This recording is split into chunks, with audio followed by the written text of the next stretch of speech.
বাবা, এই দুনিয়ার কত কিছু শিখাইলা, কিন্তু তোমাকে যারা যা থাকবো ওইটা তো শিখাইলাম। এই দুনিয়ার মানুষগুলো না বড় স্বার্থের পাগল। তোমার মতন আপন করে কেউ আর ভালোবাসে না।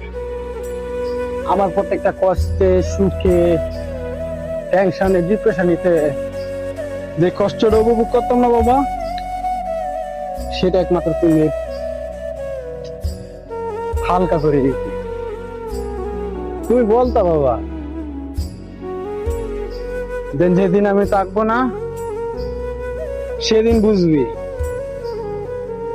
আমার মতন করে তোকে কেউ আর ভালোবাসে না।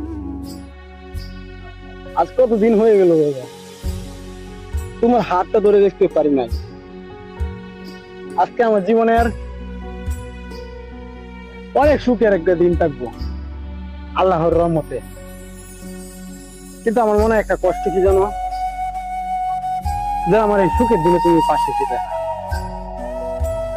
আল্লাহর পছন্দের মেহমান তুমি, আল্লাহ তাআলা তোমাকে আল্লাহর কাছে নিয়ে গেছে। দোয়া করো বাবা, তোমার এই ছেলে দেখবে একদিন অনেক বড় হবে, অনেক বড় হবে, অনেক টাকার মালিক হবে। সেদিন তোমার ছেলের নামের আগে তোমার নামটাই থাকবে। বাবা, আমার মনে যে কষ্টগুলো না, এই কষ্টটা বুঝার মতন তুমি তারা ছিল না, কিন্তু আল্লাহর টিলা গেলা আমার আগে তোমাকে নিয়ে গেল। আমি বাবা এখন বুঝি যে আমার কি একটা জিনিস নাই হয়ে গিয়েছে। কিন্তু বিশ্বাস করো, আমার প্রত্যেকটা জিনিসই তোমাকে খুঁজি। সবচেয়ে বড় বিষয় জানো কি, আমি এই দুনিয়া হাজারটা মানুষের হাতে দেখা যাই, কিন্তু তাদের মাঝে তোমার খুঁজে পাই না। নিঃস্বার্থের ভালোবাসা আর অভাব,